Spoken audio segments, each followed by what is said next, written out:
여행하다 보면은 그 한국 사람들이 즐겨하는 여행 스타일이 있잖아요. 그 어떤 그 뷰 포인트에 가서 딱 사진 하나 찍고 확 돌아서서 다른 데 가자고 막 이러는 거 있어요. 그 저희 어머니 아버지가 오셨을 때 그랜드 캐년하고 그 몇 가지 그쪽에 있는 4대 캐년을 둘러보는 그 이제 관광을 보내드렸어요. 근데 일정을 딱 보니까 이 3박 4일짜리 일정이었는데 LA에서 출발을 해가지고 4대 캐년을 돌아보고 그 다시 LA로 돌아오는 게 3박 4일 동안 해야 되는 건데 이건 제가 아무리 봐도 물리적으로는 이게 할 수가 없는 거예요. 제가 그 그랜드 캐년을 가보고 그 옆에 엔틀러 캐년을 가보고 막 이렇게 가봤는데 이게 이렇게 캐년을 돌아가려고 하면은 야 이거는 힘들겠다 생각을 하고 이게 어떻게 돌아가는 거지 했더니 한국 사람들이 좋아하는 여행 스타일로 가더라고요. 그래서 그랜드 캐년 딱 도착해요. 자, 그랜드 캐년입니다. 내리세요. 사진 찍으시죠. 저기가 뷰포인트입니다. 막 가서 사진 찍어요. 가시죠. 그리고 차 타고 또 가서 이제 옆에 가서 엔틀러 캐년 가고 뭐 자이언 캐년 이렇게 가요. 그러니까 그 3박 4일 만에 다 보고 잘 보고 오시더라고요. 그리고 갔다 오셔가지고 어떠셨냐 물어봤더니 너무 좋았다고 뭐 그런 얘기를 하세요. 자, 근데 여러분들은 혹시 관광 같은 거 뭐 이렇게 다른 나라로 여행을 해보셨는지 모르겠지만 나라들마다 가면은 그 나라를 상징하는 어떤 뭐 랜드마크 같은 게 다 있잖아요. 그 중에 뭐 중국에 가보니까 만리장성을 사람들은 많이 얘기해서 저는 만리장성을 가봤는데 그냥 돌로 쌓은 담밖에 없더라고요. 뭐 그게 왜 멋있지라는 건 잘 모르겠어요. 뭐 다른 나라들도 뭐 그러지 않을까 생각이 듭니다. 미국은 랜드마크가 어디죠? 여러분이 생각하는 미국의 랜드마크는 임마누엘 교회. 뭐 자유의 여신상 이렇게 아마 검색해 보면은 뭐 미국 랜드마크 해보면 자유의 여신상 막 이런 거 나올 거예요.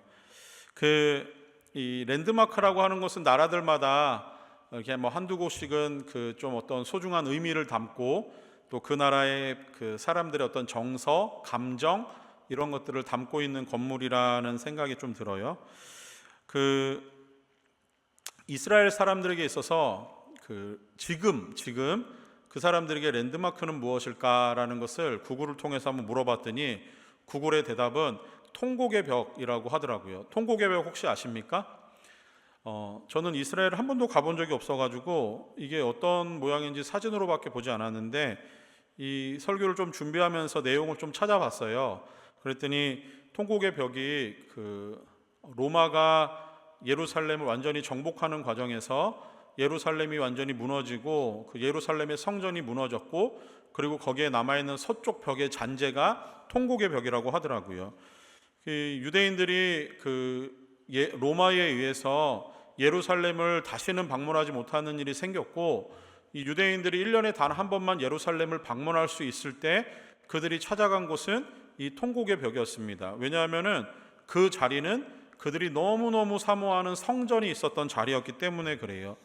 이 통곡의 벽 앞에서 이스라엘 백성들은 눈물을 흘리며 하나님 앞에 기도하는 거예요. 하나님 우리에게 다윗의 영광을 회복할 수 있도록 새로운 성전을 지을 수 있는 은혜를 달라고 그렇게 기도를 합니다.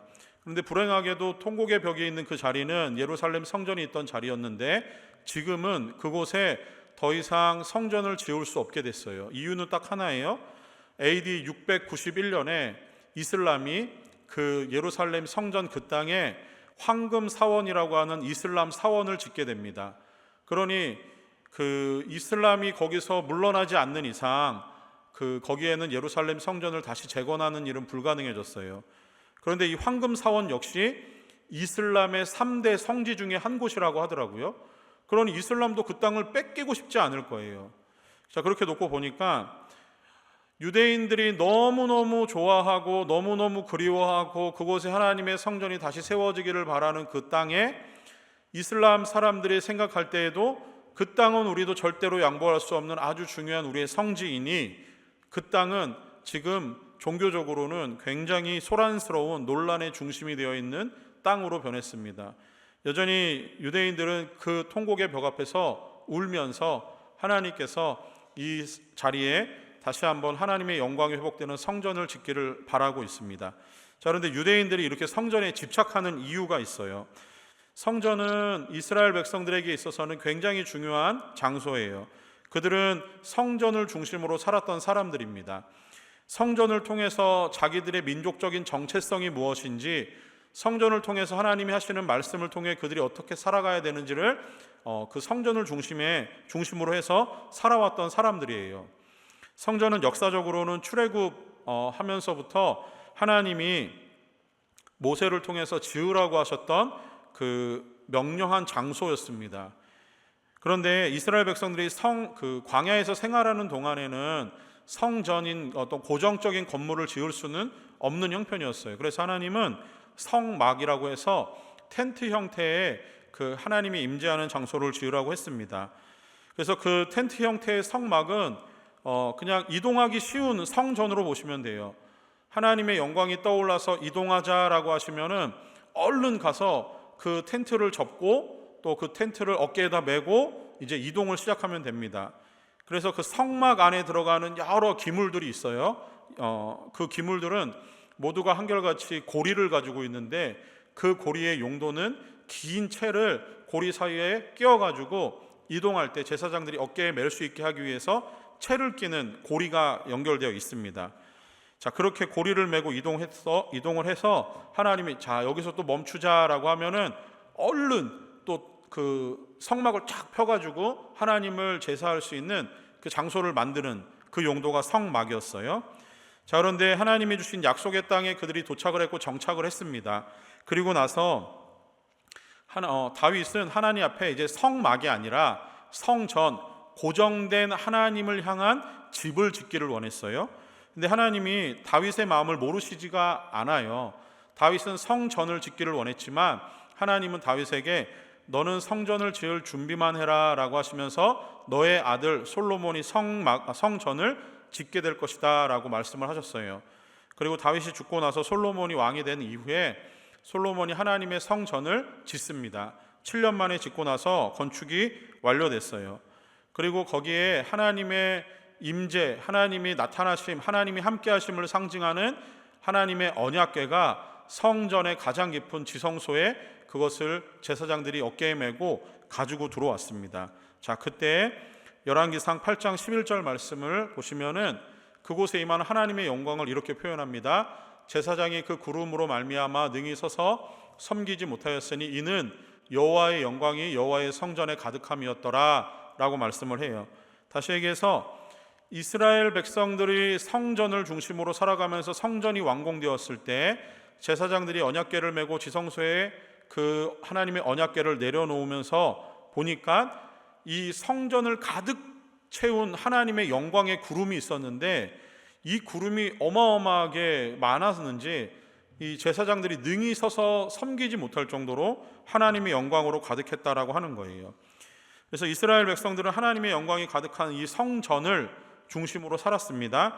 그러면서 솔로몬이 지은 예루살렘 성전은 이스라엘 백성들에게 있어서는 다른 어떤 건물보다 그 어떤 것보다도 가장 소중한 장소고, 그들의 자부심이고 그들의 삶의 정체성이고 그들이 살아가야 되는 이유였어요.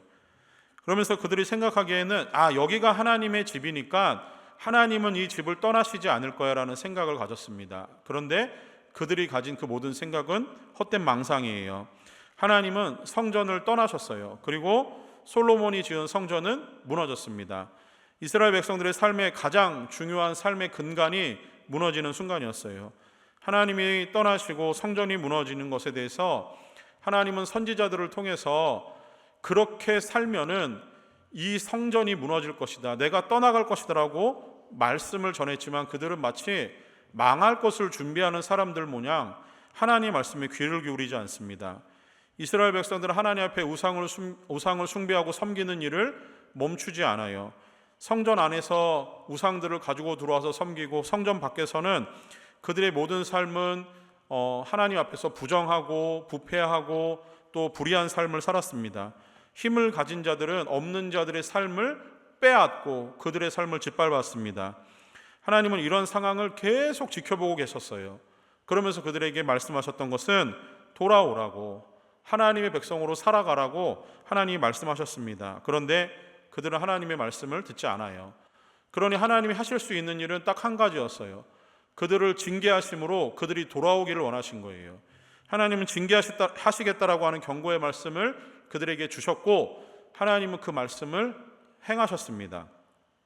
그래서 북이스라엘은 아수르에 의해서 멸망을 당하고 남유다는 바벨론에 의해서 멸망을 당합니다. 바벨론에 망하면서 남유다 사람들은 포로로 끌려가게 되었고 전쟁 중에 이 하나님의 성전 예루살렘은 완전히 회파되었고 그리고 성전은 무너져 내렸습니다. 자, 그렇게 살아가던 그들에게 있어서 예레미야 선지자가 하나님의 말씀을 전해요. 하나님의 말씀은 내가 너희를 완전히 포기하고 망하게 할 것은 아니다라는 거예요. 다시 하나님은 회복을 약속하셨습니다. 그래서 예레미야 선지자가 포로 생활은 70년이 있으면 끝나고 돌아오게 하시겠다라고 하는 하나님의 말씀을 전하게 돼요. 그리고 포로로 살면서 이 이스라엘 사람들은 예루살렘을 그리워하면서 하나님이 우리를 다시 그 본국으로 고향으로 돌아가게 하실 것을 기대하고 살았습니다. 예레미야 선지자의 이 예언의 말씀이 하나님이 주신 말씀이 BC 539년에 고레스라고 하는 왕이 바벨론을 무너뜨리면서 그 하나님의 예언의 말씀이 이루어져요. 바벨론에서 포로로 끌려갔던 사람들은 다시 고국으로 돌아오게 됩니다. 이때 1차로 수룹바벨이 BC 538년에 유대인들 한 5만 명 정도를 이끌고 고향으로 돌아왔어요. 자, 그러면 그들에게 있어서 고향에 돌아온 사람들에게 있어서 제일 먼저 해야 될 일은 뭐죠? 성전을 다시 짓는 일이었을 거예요. 왜냐하면 성전이 있어야 그들의 삶의 정체성이 회복되는 거예요. 성전이 있어야 그들은 하나님의 영광이 돌아올 것이라는 생각을 했던 겁니다. 그러니 성전이 필요했던 거예요. 자, 그래서 돌아온 사람들은 수룹바벨을 중심으로 성전을 다시 짓으려는 그 움직임을 보였습니다. 자, 그런데 불행한 것은 성전을 다시 짓기 시작하고 2년이 채 되지 않아서 주변의 세력들에 의해서 성전을 짓는 게 방해를 받게 돼요. 그리고 성전을 짓는 그 재건하는 일이 멈춰서게 됩니다. 그러기를 16년이 흘렀어요.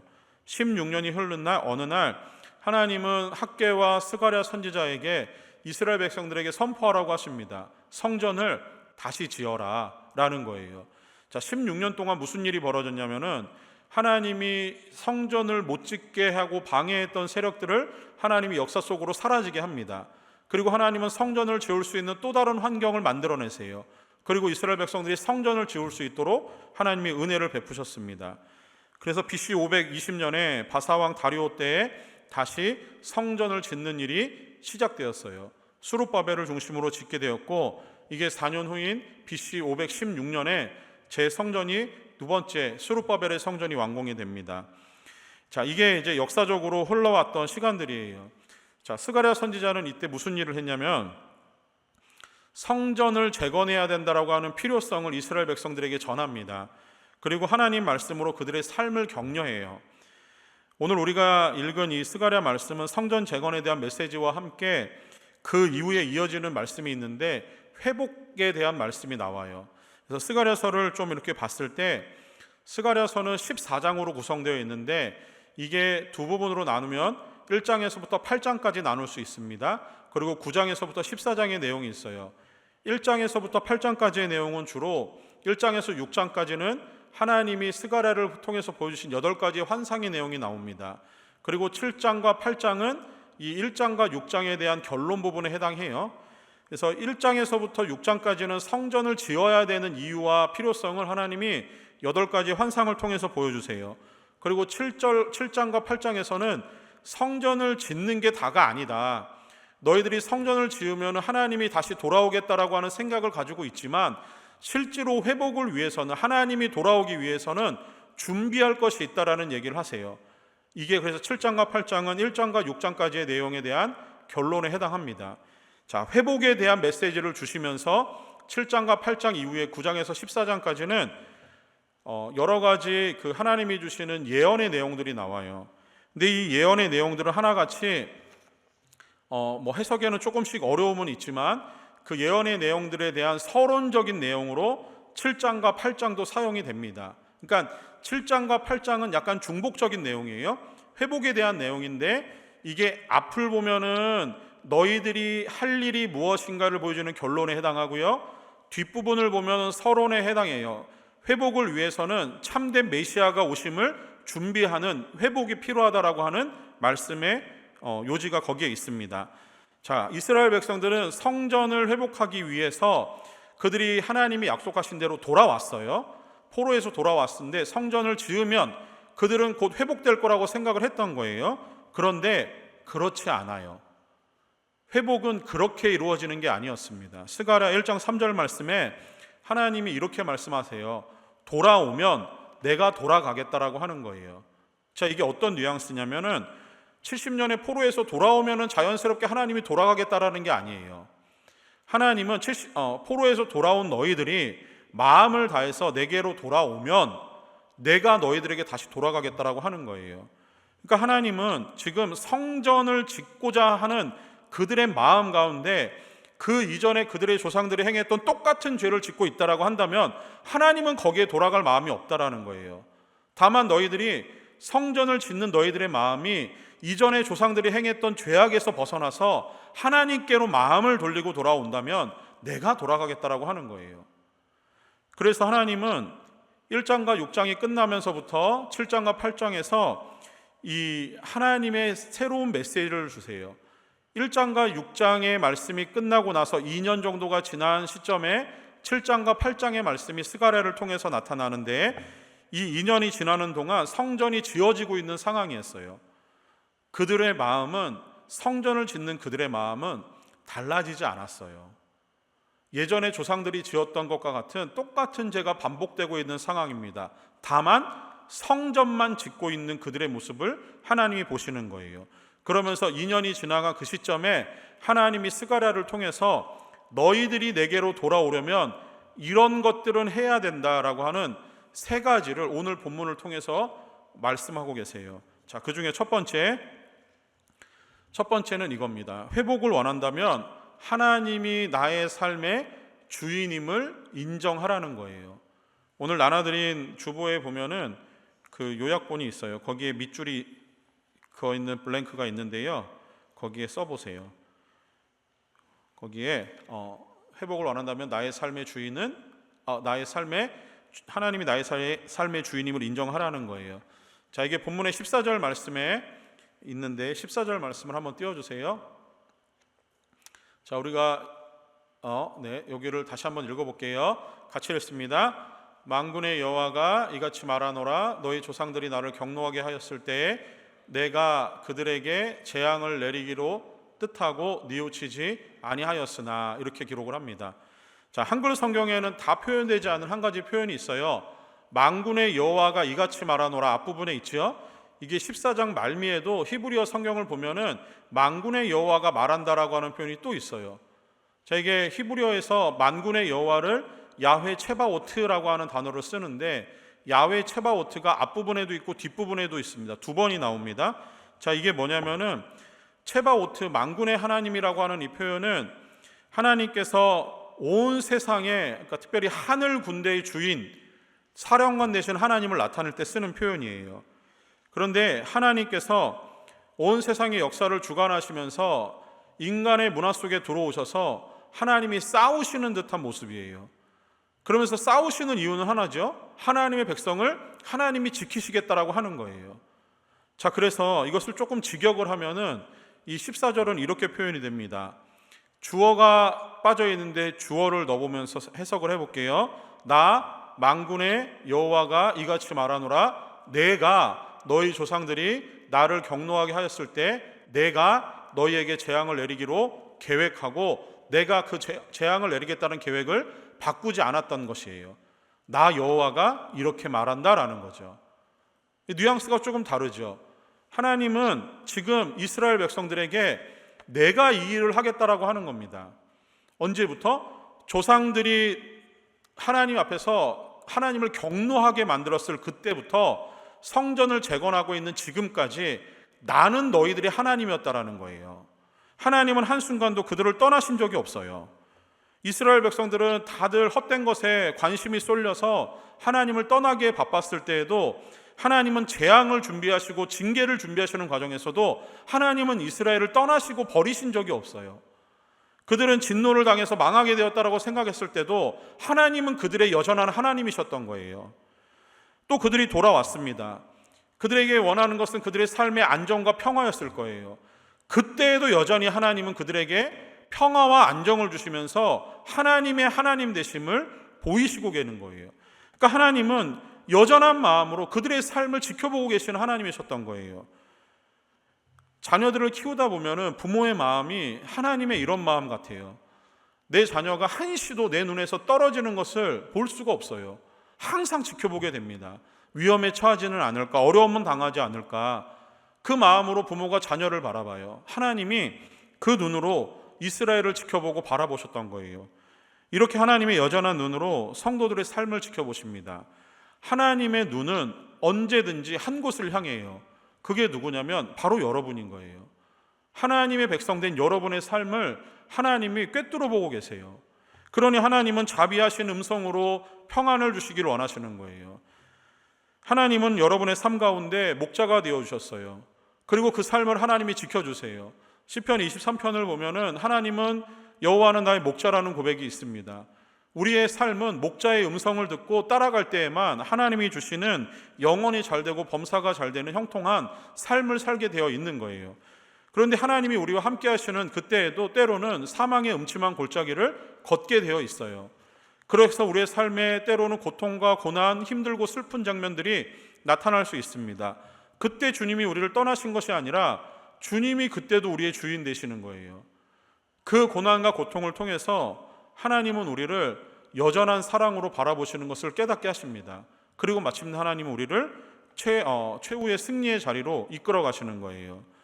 그래서 예수 그리스도를 믿음으로 구원받은 성도라고 한다면 여러분의 삶은 지극한 하나님의 사랑과 관심 안에 있음을 기억하고 여러분의 삶의 주인이 하나님이심을 고백하는 성도 되기를 원합니다. 역사를 주관하시고 이 역사를 움직이시는 하나님은 한 번도 변한 적이 없어요. 여러분을 향한 하나님의 마음은 항상 똑같습니다. 그 마음을 기억하시고 여러분이 회복을 위해서 우리가 가장 먼저 해야 될 일은 내 삶의 주인은 하나님이시다라는 것을 다시 한번 회복할 수 있기를 원합니다.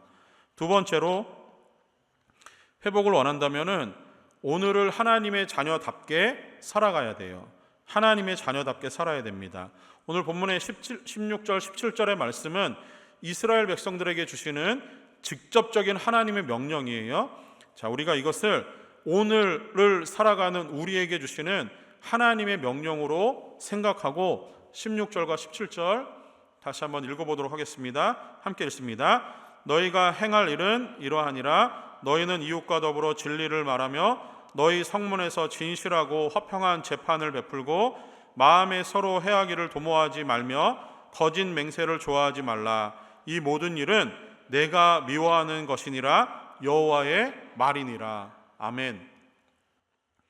16절을 보니까 행할 일이 무엇인가 해야 될 일이고요. 17절은 하지 말아야 될 일이에요. 그런데 16절과 17절은 한결같이 하나님의 백성이 회복을 원한다면은 의무감을 가지고 하나님의 말씀에 순종하라는 겁니다. 하나님은 이스라엘 백성들에게 십계명이라고 하는 하나님의 약속을 주셨어요. 근데 이 계명은 이스라엘 백성들에게 있어서 도덕적이고 윤리적인 삶의 근간이 되는 기준입니다. 그런데 이 십계명을 두 개의 그 카테고리로 나누면은 하나는 하나님 사랑이고 하나는 이웃 사랑이에요. 근데 하나님이 이 명령을 주시면서 이 계명을 주시면서 하나님은 야, 너희가 나의 계명을 잘 듣고 마음에 기억을 하라고 주신 게 아니에요. 너희는 이 말씀을 지켜 행하라고 주신 거예요. 하나님의 말씀이 우리의 삶의 생명이 되기 위해서는 말씀을 듣고 기억하는 것으로는 안 돼요. 한 번 더 가야 돼요. 이 말씀을 지켜 행하는 데까지 가야 됩니다. 그래야 그것이 우리 삶의 생명이 되고 능력이 되는 거예요. 하나님은 이 계명을 주시면서 지켜 행하기를 원하셨던 거예요. 구약의 선지서를 우리가 쭉 읽고 있는 가운데 보니까 이스라엘 백성들은 이 두 가지 하나님 사랑과 이웃 사랑에 대해서 다 실패한 자들이에요. 하나님을 사랑하지 않은 죄는 그들이 우상을 섬기는 모습을 통해서 여실히 드러나지 않습니까? 성전 안에서 그들은 우상을 가지고 들어왔어요. 바알과 아세라의 신상을 성전으로 가지고 들어오고 하나님을 예배하는 제사를 드려야 되는 제단 위에 우상을 숭배하는 제물들을 펼쳐놓습니다. 그러면서 그들의 마음은 하나님과 우상을 겸하여 섬겨도 된다는 그 마음을 가지고 있었던 것 같아요. 그러니 하나님 앞에 그들이 살아가는 삶을 돌아봤을 때 똑같은 모습일 거예요. 우상 앞에 머리를 조아리고 그것들을 쫓아가는 순간 그들의 삶은 하나님 백성으로 살아가야 되는 윤리와 도덕과 정의가 사라지게 되어 있습니다. 가난한 자들을 돌보지 않아요. 강한 자들은 고아와 과부의 억울함을 풀어주기보다 그들의 삶을 착취하고 그들의 삶에서 빼앗기 급급합니다. 사방에서 억울해서 죽겠다라고 하는 그 고통과 통곡의 소리가 들리지만 이 종교 지도자들, 사회 기득권들은 그 소리가 들리지 않아요. 그들은 귀를 막아버렸습니다. 마찬가지 이유로 하나님이 선지자들을 통해서 그들이 울부짖는 소리는 나라가 망해가는 소리라고, 그들이 통곡하는 소리는 하나님의 진노를 불러일으키는 소리라고 외쳤지만 누구도 그 소리에 반응하는 사람은 없었어요. 다 귀를 막아버렸습니다. 사랑하는 성도 여러분, 우리는 모두 예수 그리스도를 믿음으로 구원받은 성도예요. 우리는 그 구원의 진리와 그 구원의 요점에 대해서 누구도 의심하지 않아요. 왜냐하면 하나님이 성경을 통해서 예수 그리스도를 믿으면 구원을 주신다라고 하는 약속을 주셨고 우리는 그것을 믿는 사람들이 맞아요. 이게 복음의 핵심입니다. 자, 그런데 이것이 복음적인 삶을 설명하는 모든 것은 아니라는 거예요. 다시, 우리는 예수 그리스도를 믿음으로 구원을 받았지만 우리의 삶, 복음을 따르는 우리의 삶이 거기에 걸맞지 않으면 우리는 그리스도가 우리를 통해서 구원하셨다라고 하는 그 구원에 있어서 우리는 삶이 없는 사람들로 살아가게 되는 거예요. 하나님은 우리를 구원받은 백성으로 부르셨어요. 그 이유는 하나입니다. 구원에 걸맞는 삶을 살라고 부르신 거예요. 혹시 여러분 주변에 누군가가 부르짖고 억울함을 호소하는 소리가 들리신다면 복음적인 삶을 살기 위해서는 그 소리에 귀를 기울이십시오. 우리의 삶의 자리에서 하나님의 구원을 얻은 백성답게 하나님이 주시는 구원을 따라서 그것을 행동으로 옮기는 사람이 되어야 합니다. 여러분 주변에 도움이 필요한 사람들에게 한두 번의 도움을 주고 관심을 줬다고 내가 모든 것을 다했다라고 하는 헛된 망상은 버리십시오. 우리의 사랑은, 이웃을 향한 우리의 사랑은 지속적이고 끊임없어야 되는 거예요. 그 사랑으로 우리는 그리스도의 사람임이 드러나는 겁니다. 하나님은 죄로 인해 파괴되어 버린 하나님의 샬롬, 평화를 이 땅 가운데 회복하기를 원하세요. 하나님과 성도와의 관계 안에서, 그리고 성도와 성도와의 관계 안에서, 그리고 한 걸음 더 나가서 성도가 살아가는 삶의 관계 안에서 하나님은 그리스도의 평화, 그리스도의 샬롬을 회복하기를 원하세요. 여러분은 이 땅을 살아가는 그리스도의 샬롬을 회복할 중요한 사명을 가진 사람들입니다. 여러분이 진정 회복의 길로 가기를 원하신다고 한다면 여러분은 교회 안에만 갇혀있는 믿음을 가지고 살아가지 마시고 이제는 교회 밖으로 나가서 참된 그리스도인의 삶을 살아가야 되는 거예요. 그런 성도가 되기를 하나님이 원하고 계세요. 여러분의 삶을 통해서 하나님이 주시는 평화와 샬롬이 다시 회복되기를 원하고 계십니다. 바라기는 여러분들이 그런 하나님의 마음을 흡족해 하는 그런 성도 되기를 소원합니다. 세 번째로, 여러분 회복을 원하신다면 다시 오실 주님을 열망하는, 그것을 간절히 소망하는 사람들 되기를 원해요. 스가랴서는 다른 어떤 선지서들보다 다시 오실 주님에 대해서 많은 예언의 메시지가 담겨 있습니다. 자, 한번 찾아볼게요. 스가랴 3장 8절 말씀에 보시면은 예수 그리스도에 대한 예언을 마지막 부분에 내 종 싹을 나게 하리라 밑줄 그어놓은 그 부분이에요. 여기서 얘기하는 싹, 그게 바로 예수 그리스도를 의미합니다. 이사야가 11장 1절 말씀에서 이새의 줄기에서 한 싹이 나며 했을 때 그 싹과 같은 맥락의 예수 그리스도를 보여주는 표현이에요. 이 표현이 6장 9절 말씀 이후에 가서 이 싹이 어떤 일을 할 것이냐면은 성전을 다시 세우려고 한다고 합니다. 6장 12절 말씀인데요. 거기에 보면은 보라 싹이라 이름하는 사람이 자기 곳에서 돋아나서 여호와의 전을 건축하리라 이렇게 나와요. 이 싹, 그게 바로 하나님의 전을 건축하게 된 예수 그리스도를 의미합니다. 자, 그런데 말씀을 드렸듯이 스가랴서의 구조상 9장에서부터 14장까지의 내용은 궁극적인 메시아의 모습, 그분을 통해서 회복될 하나님의 나라, 이방 나라들이 돌아와서 하나님의 구원을 받고 완전한 성전으로 오신 예수 그리스도를 통해서 온전히 예배하는 하나님의 나라와 백성들을 보여줘요. 그 가운데 이 말씀이 어떻게 예수 그리스도를 보여주는지 핵심적으로 보여주는 스가랴의 예언이 하나 있어요. 9장 9절 말씀입니다. 이게 예수 그리스도가 마태복음 21장에서 예루살렘 성전에 입성하시면서 이 말씀을 그대로 성취하시고 그 싹이 다시 와서 교회를 완전히 회복하실 하나님의 영광이 예수 그리스도에게 있음을 보여주는 부분입니다. 자, 끝 밑줄 친 부분을 보세요. 공의로우시며 구원을 베푸시며 겸손하여서 나귀를 타시나니 나귀의 작은 것 곧 나귀 새끼니라. 이게 예수님이 예루살렘 성전에 입성하실 때 나귀 새끼를 타고 입성을 하세요. 그리고 예수님의 예루살렘 성전의 성의 입성을 바라보면서 사람들이 종려 나뭇가지를 흔들면서 호산나 호산나 다윗의 이름으로 오시는 이여라고 하면서 하나님 예수 그리스도를 왕 대접합니다. 스가랴의 예언이 마태복음에서 예수님의 행동을 통해서 성취되었습니다. 자, 그러면 스가랴 12장 이후에서 14장에 나오는 참된 메시아에 대한 예언은 곧 예수 그리스도임을 우리가 깨닫게 됩니다. 예수님은 우리에게 궁극적인 메시아임을 스가랴 선지자가 선포하는 거예요. 그리스도를 바라보면서 살아가라고 하는 겁니다. 성전이 완공되고 너희들이 하나님 앞에 돌아서기를 원한다면 다시 오실 주님, 궁극적인 메시아가 오심을 기다리라고 하는 거예요. 역사는 이제 종말을 향해서 빠르게 치닫고 있는 중에 있습니다. 과거에서부터 현재까지 하나님이 우리의 삶의 주인이셨어요. 마찬가지로 다시 오실 예수님을 우리가 열망하는 눈으로 그분의 오심을 기다리고 준비하는 사람들이 바로 여러분입니다. 사랑하는 성도 여러분, 진정으로 예배 회복, 믿음의 회복, 여러분 삶의 회복을 원하신다고 한다면 여러분의 삶이 바뀌어야 돼요. 우리는 이 땅을 살아가면서 다시 오실 주님을 예비하는 사람들이에요. 그 얘기를 준비하는 사람들입니다. 그런데 그냥 준비되는 게 아니에요. 하나님이 나의 삶의 주인이심을 인정하는 마음으로 준비하는 거예요. 여러분 삶에 펼쳐져 있는 여러 가지 일들 가운데 여러분이 그리스도의 사람으로 그리스도의 샬롬을 회복하는 모습 속에서 이루어지는 거예요. 그렇게 해야만 주님이 다시 오실 것에 대한 소망 가운데 살아가게 되는 겁니다.